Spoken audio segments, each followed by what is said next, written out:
अच्छा जी, तो हम डिस्कस कर रहे थे, यहाँ पे हम मौजूद थे कि जब अगर मैं पैरामीटराइज्ड कंस्ट्रक्टर को कॉल करना चाहता हूं तो मुझे उसके अंदर पैरामीटर्स पास करने पड़ेंगे। ऐसे ही है ना? पैरामीटर्स पास करेंगे। जो ही मैं पैरामीटर्स पास करूंगा तो ये मेरा कौन सा, ये कंपाइलर ये देखेगा कि इसके अंदर कोई भी पैरामीटर नहीं है, इस ऑब्जेक्ट के अंदर कोई भी पैरामीटर आप नहीं दे रहे इस ऑब्जेक्ट को। इसका मतलब है इसने किसको कॉल करना है? डिफॉल्ट कंस्ट्रक्टर को कॉल करना है। किसको कॉल करना है? डिफॉल्ट कंस्ट्रक्टर को। और उसके बाद आपने अहमद के अंदर 3 आर्गुमेंट पास किए, तो इनको आप क्या कहते हैं? ये किसको कॉल करेगा? पैरामीटराइज्ड। पैरामीटराइज। अब कुछ सर बच्चों ये का भी रेंज वाइज होगा? रेंज वाइज मतलब सर तरतीब के, जैसे पहले मार्क्स की, फिर उसके बाद सीजी पे, फिर नहीं नहीं उसके नहीं नहीं नहीं बाद। नहीं नहीं, ये जरूरी नहीं है। आप इसके अंदर इसको जिस तरह मर्जी लिखें। मिसाल के तौर पे आप कहते हैं यहाँ पे आपने बी लिख दिया, यहाँ पे आप ए लिख दे। इसका मतलब ये है कि ये जो वैल्यू है, ये ए की वैल्यू किसकी है? ये ए की है। एक क्यों ए की है? आप देखें पहली वैल्यू किसकी है? ए है। तो ये वाली वैल्यू किधर जाएगी? ए में। ए में, ये वाली वैल्यू किधर जाएगी? बी में। बी में। आप इसको उठा के इधर लिख दें, इसको यहाँ पे उठा के यहाँ पे रख दें। ठीक है जी सर। सर जी। सर अब कुछ बच्चों का जी जी सर सर हम कंस्ट्रक्शन को यूजिंग, इसका कंस्ट्रक्शन का यूजिंग पर्पस क्या है? हम इसको प्रोग्राम में क्यों यूज कर रहे हैं? कंस्ट्रक्टर का ये पर्पस है, मेन पर्पस ये है कि हम वैल्यूज को इनिशियलाइज कर रहे हैं, वैल्यूज को इनिशियलाइज कर रहे हैं। सर इसके अलावा जो भी तो हम इनिशियलाइजेशन कर लेते हैं ना प्रोग्राम में। सर इससे पहले हमने मल्टीपल इनिशियलाइजेशन किया। ऑब्जेक्ट को सेम वैल्यू असाइन करने के लिए यूज करते अब हैं। मैं बताता हूं, वेरी गुड। अब मैं बताता हूं, दो तरीके थे, दो मेथड थे। हमने इनिशियलाइजेशन लिस्ट का मेथड भी पढ़ा। वो मेथड ये था कि अगर आपने, वो जो मेथड था कि अगर आपने एक ऑब्जेक्ट को मिसाल के तौर पे सारी वैल्यूज असाइन की हैं और दूसरे ऑब्जेक्ट को अगर आप सिर्फ 2 वैल्यू असाइन करना चाहते हैं, या 2 वैल्यू, उसके मेंबर्स को 2 वैल्यू इनिशियलाइज करना चाहते हैं, तो फिर आपको क्या करना पड़ता था? उन मेंबर्स को एंड पे लेके आना पड़ता था। ऐसे ही था ना? दरमियान से तो आप स्किप नहीं कर सकते थे ना? अब गौर से देखें, मैं एक कंस्ट्रक्टर बनाता हूं, मैंने एक कंस्ट्रक्टर बनाया। कंस्ट्रक्टर बनाने के बाद इसमें मैंने वैल्यूज जो है यहाँ पे मैंने एक जो वैल्यूज सर है बच्चों को मैं एडमिट चाहता कर हूं। लें। अब आप मुझे यही बताना है कि ये क्या हो क्या रहा है। अब गौर से देखें, यहाँ पे सर जो जी दरमियान को वाला है एडमिट कर लें। सीजीपी है। दरमियान वाला कौन सा है? सीजीपी है। और एज है, मिसाल के तौर पे मार्क्स और एज मैं यहाँ पे ले रहा हूं। मैं दरमियान से रिमूव कर देता हूं। यहाँ पे क्या था? सीजीपीए, सीजीपीए को मैं रिमूव कर देता हूं।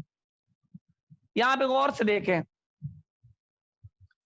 यहाँ पे मैंने ए लगाया, यहाँ पे मैंने क्या किया? बी लगाया। क्या किया? बी लगाया। यहाँ पे कोई इश्यू तो नहीं है? नो ये सर। भी तो मेरा पैरामीटराइज्ड कंस्ट्रक्टर जी सर। है ना? अगर मैंने मिसाल के तौर पे सिर्फ दरमियान में मैंने यहाँ पे कोई एक अली के नाम पे मैंने एक ऑब्जेक्ट बनाया, और अली को मैं वैल्यू सिर्फ 2 वैल्यू असाइन करना चाह रहा हूं। 2 वैल्यूज, एक उसका क्या है? मार्क्स है, एक मार्क्स है, और दूसरे नंबर पे उसकी एज है सपोज।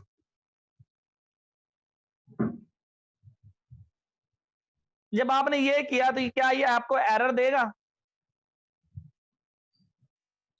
नहीं दे रहा ना?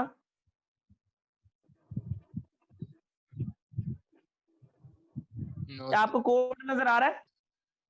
यस सर आ रहा है। अब ये गौर से देखें,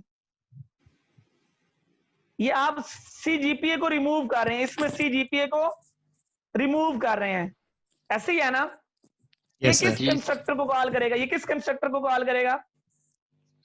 पैरामीटराइज। ये पैरामीटराइज कंस्ट्रक्टर को कॉल करेगा, लेकिन उसको कॉल करेगा जिसके अंदर सिर्फ 2 आर्गुमेंट है, ऐसे ही है ना? यस जी सर, ए और बी।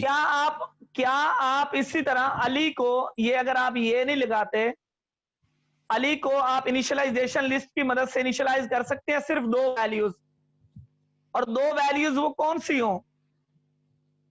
2 वैल्यूज मार्क्स वो और कौन सी? एज। मार्क्स और एज। मार्क्स और एज। तो तब आप नहीं कर सकते, दरमियान से आप इसको स्किप, CGPA नहीं को कर स्किप सकते। कर सकते, ऐसे ही है ना? Yes sir. यहाँ पे देखा, यहाँ पे मैंने मिसाल के तौर पे यहाँ पे लिखा, मार्क्स लिखे 77.5, और आपने यहाँ पे ये लगाया और एज आपने 22 लगाया, ठीक है? यहाँ पे आप स्किप नहीं कर सकते, ये आप स्किप नहीं कर सकते। क्यों? क्योंकि आपका जो CGPA था वो किधर था? मिड में था, ऐसे ही था ना? यस सर जी। मिड में था। अब अगर आप यहां से इसको खत्म करते हैं तो ये किसकी वैल्यू, अब यहां पे कौन सा स्किप होगी वैल्यू? यहां पे आपकी मार्क्स की एज लास्ट की पे। स्किप होगी, लास्ट जी, एज की स्किप होगी, CGPA स्किप नहीं होगा, ऐसे ही है ना? जी सर। तो अगर आप दरमियान से स्किप करना चाहते हैं तो आपकी जो इनिशियलाइजेशन लिस्ट होती है वो काम नहीं कर रही होती सही तरह। ये जो मैंने लास्ट टाइम भी हमने डिस्कस किया था, आप लोगों ने क्वेश्चन किया था, तो उसका बेस्ट वे ये होता है कि आप उसको यूज करने की बजाय आप क्या यूज कर लेते हैं? कंस्ट्रक्टर यूज कर लेते हैं। और जब आप कंस्ट्रक्टर यूज करते हैं तो आप अपनी मर्जी से हर ऑब्जेक्ट को वैल्यू इनिशियलाइज कर सकते हैं, हर ऑब्जेक्ट को वैल्यू इनिशियलाइज कर सकते हैं। ये अली को मैंने जो वैल्यू इनिशियलाइज किया है, तो अब मैं अगर यहाँ पे अली करता हूं, यहाँ पे मैं मिसाल के तौर पे अली करता हूं, तो यहाँ पे आप आउटपुट देखना, यहाँ पे मैंने अली किया, यहाँ पे मैंने अली लिखा, मार्क्स, अली CGPA, और अली की एज लिखी। जब मैंने ये चीज की तो ये किसको कॉल करेगा? ये मुझे बताओ, ये क्या वैल्यू मुझे शो कराएगा? सर मार्क्स की और एज की। ये मुझे जी एरर इस इसमें, वजह से, जी क्योंकि इसमें वो आपने सीजी पे भी तो दिया ना लिखा, जबकि नहीं है, ऊपर मार्क्स और एज है खाली सी आउट में। हाँ, सर तो CGPA की जगह पे आपको 0 वैल्यू शो होगी, CGPA की जगह पे 0 वैल्यू। जी जी,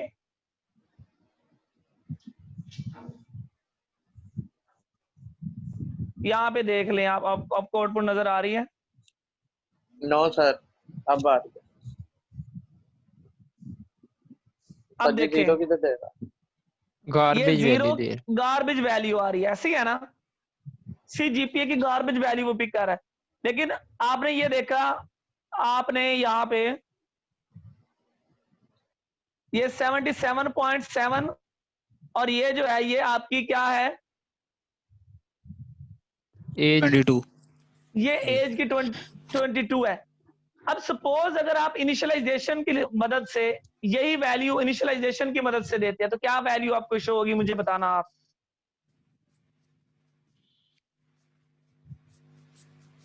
अगर फिर भी आपको नहीं समझ आई कि हम क्यों यूज कर, मतलब इसको हम क्यों प्रेफर करते हैं, तो अब आपको यहां से ये जब मैंने की, ये गौर से देखिएगा, जब मैंने यहाँ पे इनिशियलाइजेशन लिस्ट की यहाँ पे, तो ये अली, अली के बाद यहाँ पे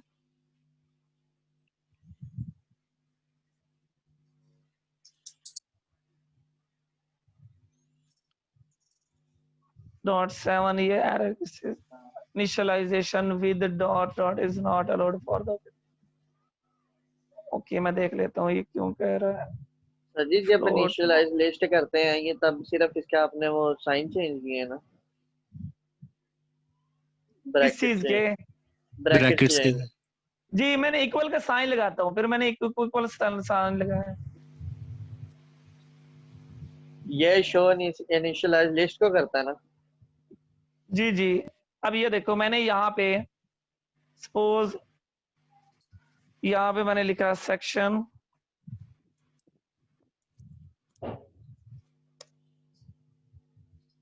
टू ए इनिशियलाइजेशन विद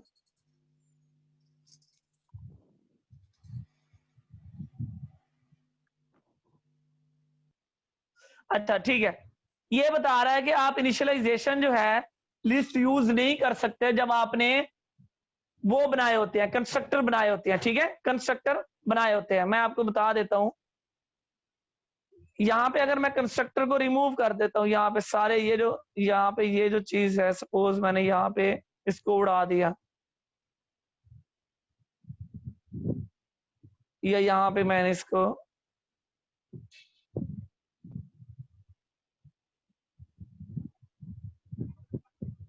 अच्छा ये देखो गौर से, अगर मैंने इन कंस्ट्रक्टर को उड़ा दिया, जस्ट मैं ये बता रहा हूं कि कंस्ट्रक्टर का फायदा क्या है ओवर इनिशियलाइजेशन लिस्ट। ठीक है, ओवर इनिशियलाइजेशन लिस्ट।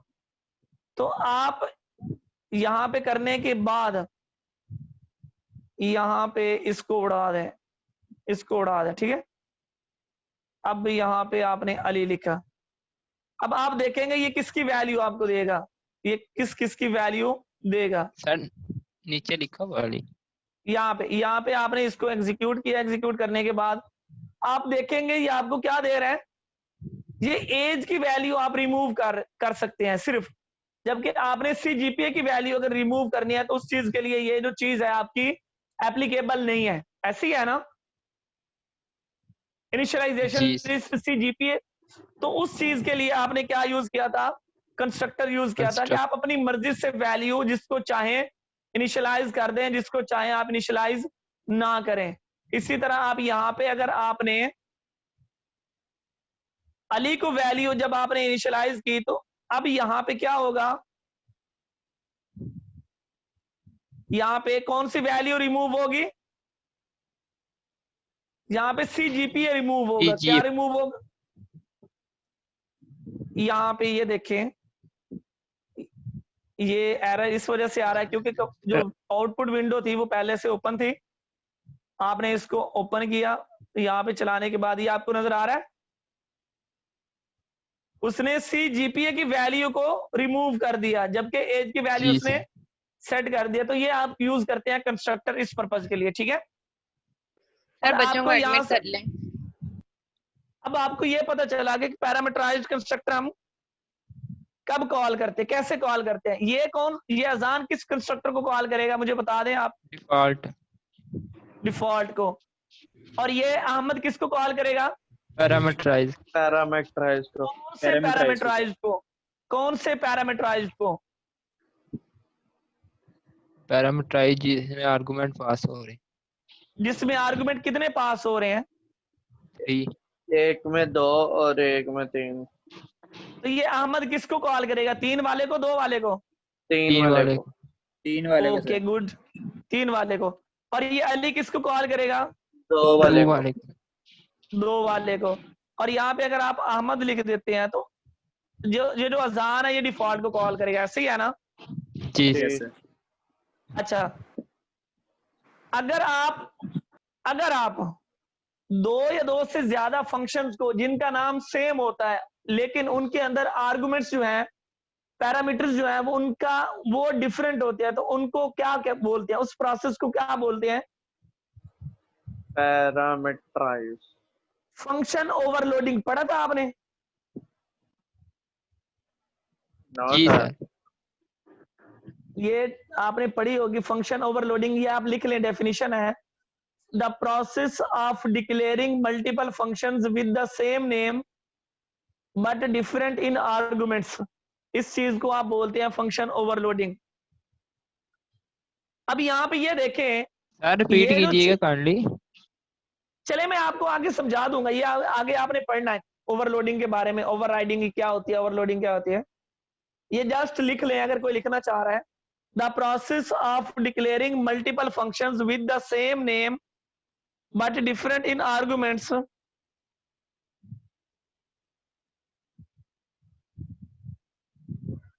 इस चीज को आप क्या बोलते हैं? फंक्शन ओवरलोडिंग बोलते हैं। अब ये देखें, the process of declaring constructor, the process of declaring constructors with different arguments are known as constructor overloading. तो ये एक दूसरा कंसेप्ट भी है, ये कंस्ट्रक्टर ओवरलोडिंग भी है कि एक आपने कंस्ट्रक्टर डिक्लेयर किया हुआ जिसके अंदर कोई आर्गुमेंट नहीं है, एक कंस्ट्रक्टर आपने डिक्लेयर किया हुआ जिसके अंदर 2 आर्गुमेंट है, और इसी तरह आप और भी कंस्ट्रक्टर बना सकते हैं जिसके अंदर एक आर्गुमेंट वाला भी आप बना लें। सपोज अगर आप ये बनाना चाहते हैं, यहाँ पे आपने एक वाला कोई भी आर्गुमेंट आप बनाना चाहते हैं और आप CGPA को वैल्यू असाइन करना चाहते हैं। किसको वैल्यू? सिर्फ CGPA को वैल्यू असाइन करना चाहते हैं, तो यहाँ पे आप उसकी वैल्यू A को दे दो, बाकी ये रिमूव कर दो। तो ये आप इसी तरह एक से ज्यादा कंस्ट्रक्टर भी स्ट्रक्चर के अंदर बना सकते हैं। ठीक है, तो आपने अब कितने कंस्ट्रक्टर बनाए हैं? 4। ठीक है, और इसी तरह अगर मैं यहां पे लिख देता हूं, यहां पे सपोज सुफियान लिख देता हूं और उसके अंदर मैंने ये पास किया है मिसाल के तौर पे 3.3। जी ये CGPA अलग भी हम कर सकते हैं, ये जैसे अब आपने किया जी, ये जैसे CGPA आपने लहदा सी आउट कराया, तो ये हम अलहदा भी कर सकते हैं? सी आउट तो नहीं कराया मैंने तो वैल्यू जो पास की थी, ये जो 3 पास की थी, ये सुफियान के करस्पॉन्डिंग CGPA की वैल्यू सेट हो जाएगी। ये जो आपने 3 पास किया है, इसका क्या मतलब है? इसका मतलब है यहाँ पे ये जो वैल्यू है ये यहाँ पे सेट हो गई है। ठीक है, तो सुफियान जो है वो 3.33 अपना एक एलिमेंट सेट कर रहा है, बाकी दूसरे एलिमेंट अपने सेट नहीं कर रहा। अली जो है वो अपने 2 एलिमेंट को सेट कर रहा है, लेकिन वो 2 एलिमेंट को सेट कर रहा है, तीसरे को सेट नहीं कर रहा। अहमद तीनों को सेट कर रहा है। जो अजान है ये डिफॉल्ट कंस्ट्रक्टर कॉल कर रहा है, और डिफॉल्ट कंस्ट्रक्टर के अंदर जितने भी आर्गुमेंट्स हैं वो अजान के करस्पॉन्डिंग सेट हो जाएंगे। ठीक है जी सर। तो इसी तरह आप एक से ज्यादा कंस्ट्रक्टर भी बना सकते हैं। अच्छा जी, जस्ट 1 मिनट मुझे दे दें, जस्ट 1 मिनट, मैं कॉल आ रही है।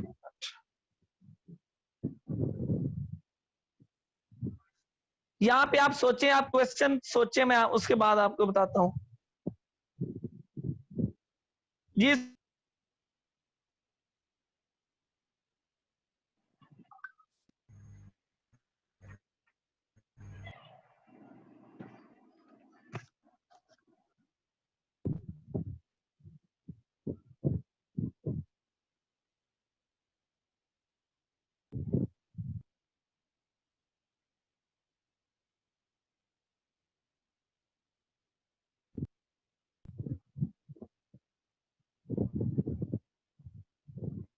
आपको आवाज आ रही है? जी सर आ रही है। सर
जी, तो ये हम पढ़ रहे थे, इसी तरह आपने वैल्यू सेट कर दी।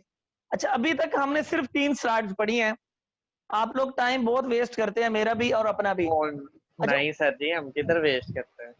अच्छा, उसके बाद अब यह था कि हाँ, तीसरी जो टाइप थी, अगर मैं ये कहता हूं, मैं आपको बता देता हूं, अगर मैं एक ऑब्जेक्ट बनाता हूं, सपोज, और से देखें, मैंने एक ऑब्जेक्ट क्रिएट किया। अगर मैं यहाँ पे सेक्शन 2A लिखता हूं और सेक्शन 2A के बाद यहाँ पे मैंने HMZ लिखा सपोज, और HMZ के बाद मैंने यहाँ पे वैल्यू दे दी अहमद की। अब मैं ये क्या कर रहा हूं, अहमद की वैल्यू, सारी की सारी वैल्यू अब सेट हो जाएगी किसको? HMZ को। इस प्रोसेस को आप क्या बोलते हैं? ये ऑटोमेटिकली आपका डिफॉल्ट कॉपी कंस्ट्रक्टर कॉल होगा। कौन सा कंस्ट्रक्टर कॉल होगा? Copy constructor. कॉपी कंस्ट्रक्टर क्या होता है? द प्रोसेस कॉपी कंस्ट्रक्टर, ये आपका एक ऑब्जेक्ट जो है, ऐसा कंस्ट्रक्टर जो एक ऑब्जेक्ट असाइन करता है दूसरे ऑब्जेक्ट को, ठीक है, उस कंस्ट्रक्टर को आप क्या बोलते हैं? Copy constructor. तो यहाँ पे मैंने यहाँ पे कौन सा कंस्ट्रक्टर कॉल होगा?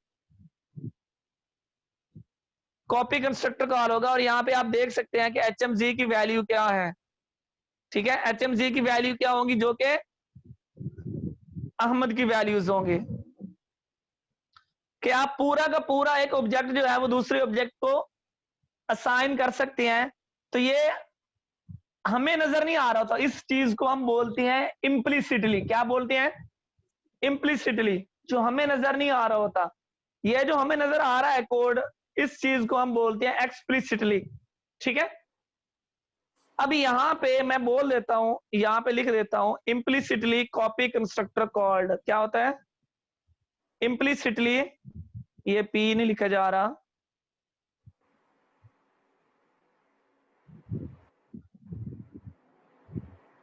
इम्प्लिसिटली कॉपी कंस्ट्रक्टर, ठीक है।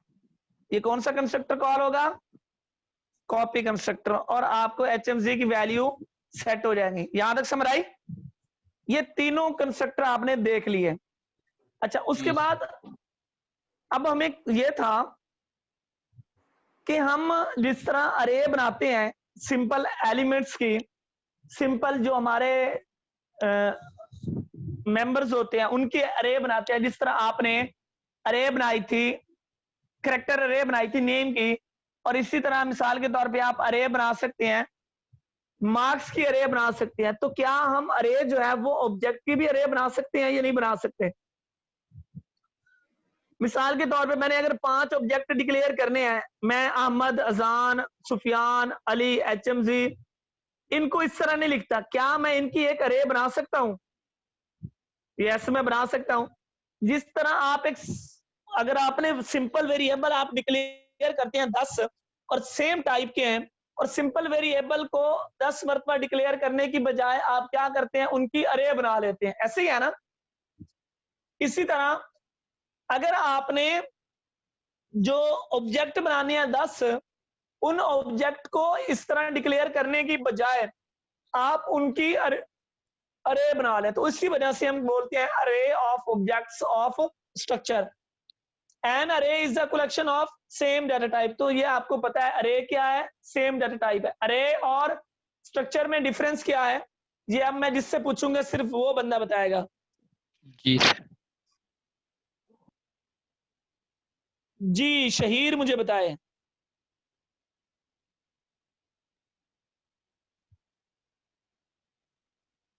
शहीर मौजूद है? अच्छा जी, उसके बाद अली हसनैन अली, आप बता दें, मुझे पता है ये जी आप सर। लोग। जी, अरे तो अरे और सर एक स्ट्रक्चर सर में जो बुनियादी डाटा टाइप डिफरेंस। होती है वो सिंगल होती है, जबकि स्ट्रक्चर की मल्टीपल डाटा टाइप हम यूज कर सकते हैं। Multiple data types, very good. अच्छा जी, ये आप लोगों को पता चल गया। इसी तरह जो आप अब एन अरे can be simple data type like integer, float, character.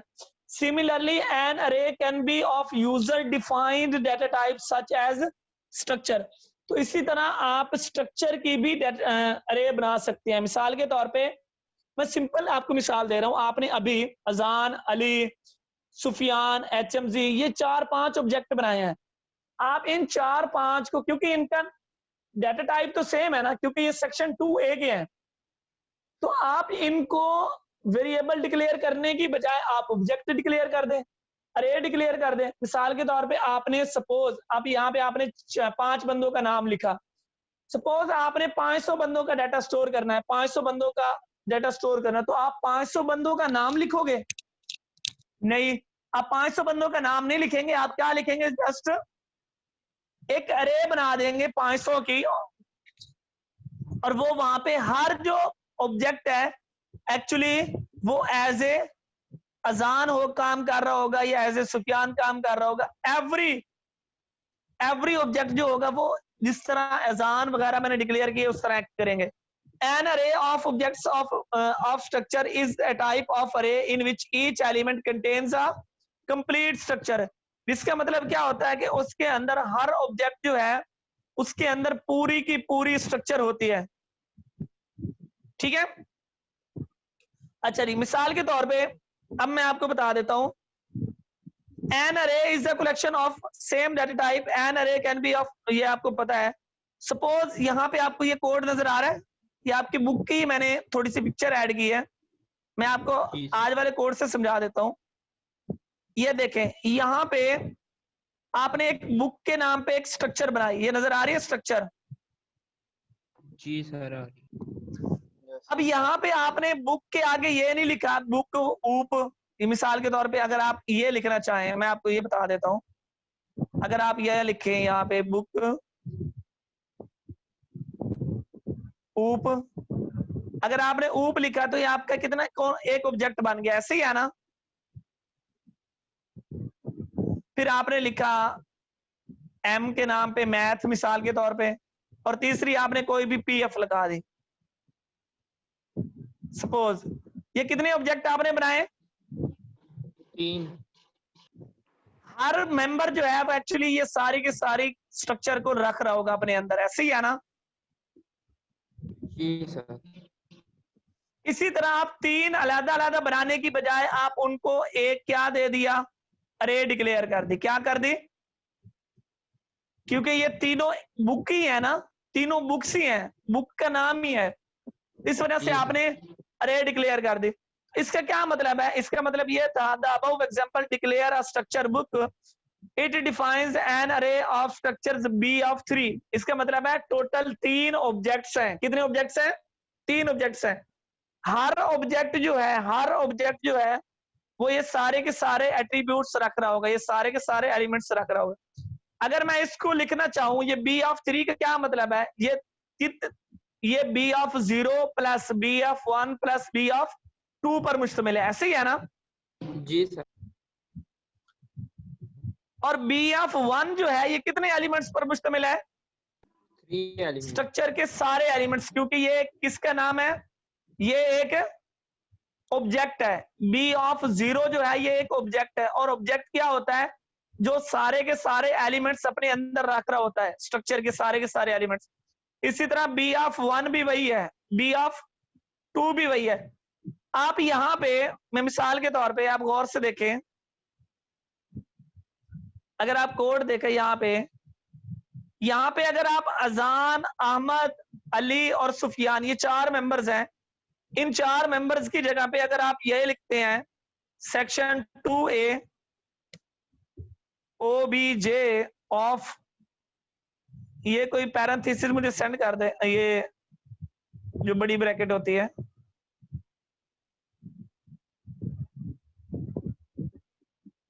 ये बड़ी ब्रैकेट को सेंड कर दे, मैं आपको दिखा देता हूँ। बड़ी ब्रैकेट जी यहाँ पे आ गया, जज़ाक अल्लाह। अच्छा जी, यहाँ पे आपने लिखा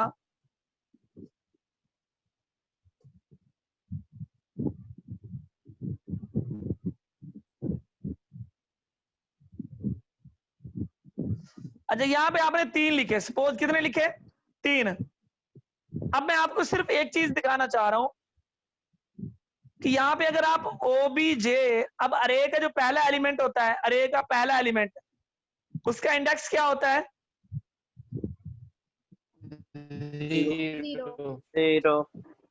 0। यहाँ पे आपने 0 लिखा, सपोज ये 0 कहाँ गया? ये कोई मुझे 0 भी सेंड कर दे यार।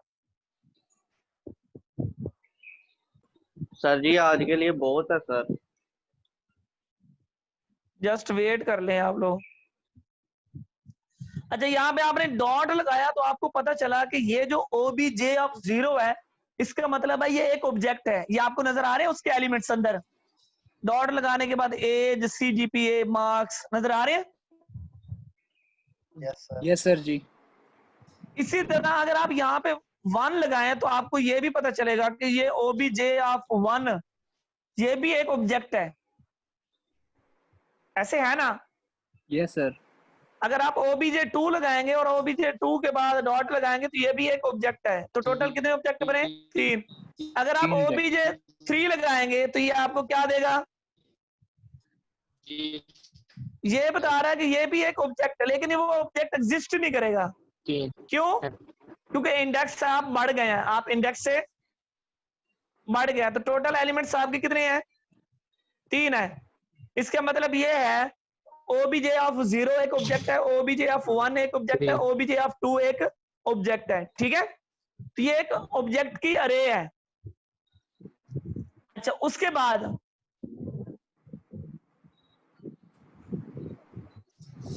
बाद जो अगली चीज है वो हम पढ़ते हैं।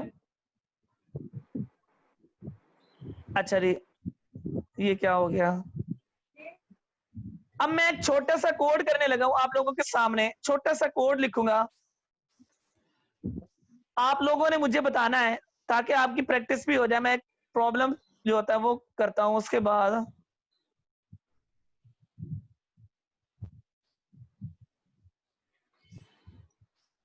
यहाँ पे ये जो आपकी एक्चुअली लैब होनी थी, आपकी लैब अब कब शिफ्ट हो गई है? किस जगह पे, किस टाइम पे शिफ्ट हुई है?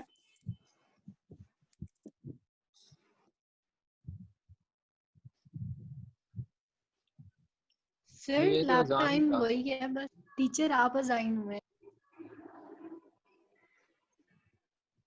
लैब टाइमिंग क्या है? सर 11 बजे से 2:30 बजे तक शायद। किस दिन है? मंडे को। सर उस दिन तो मैं मंडे फ्री, को 2:30 से 5:30 तक है। उस टाइम तो मैं फ्री नहीं होता। ये आपको शिफ्ट करेंगे वो खुद ही। अच्छा जी, अच्छा हम ये देख रहे थे, ये आपकी लैब है, ये हम लैब भी करेंगे। और आप देखेंगे पहली लैब तो बहुत सिंपल है, बाकी जो लैब्स होंगी उसमें आपको मेहनत करनी पड़ेगी। अभी से आप पढ़ना शुरू कर दें। 3 वीक तकरीबन गुजर गए हैं आप लोगों के, और 1 वीक तो चलो मेरी वजह से मिस हो गया आपका, वो मैं लेक्चर ले लूंगा एक्स्ट्रा। लेकिन आप मेहनत अभी से शुरू कर दें। PF जो थी वो एक फंडामेंटल थी। अच्छा, यहाँ पे ये देखें, यहाँ सबसे पहले पहला क्वेश्चन आपको नजर आ रही है? ये वर्ड फाइल नजर आ रही है? नजर आ रही है? Yes sir. ये पहला प्रोग्राम है। ये मैं यहाँ पे जूम कर देता हूँ, थोड़ा सा आपको समझ आ जाएगी, देख लेना। ये क्या है? कौन पढ़ेगा question? Program to create a simple structure. Create a structure student. Student वाला? जी जी, ये वाला, ये वाला, ये वाला तो नहीं, ये तो वैसे था। C++ ये वाला program to create a structure student roll number name semester GPA. ये store क्या है? data of- ये क्या है? ये अच्छा रुक जा, ये क्या है? सर ये ऑब्जेक्ट है। ये एलिमेंट्स है, ये मेंबर्स है, ये Members. मेंबर्स है इस स्ट्रक्चर के। ठीक है, आगे बोले। Store data of 5 student using array of objects of structure and display data using dot operator. Dot operator. आपने 5 बंदों का रिकॉर्ड स्टोर करना है, 5 बंदों का रिकॉर्ड स्टोर करना है और उसको डिस्प्ले करना है।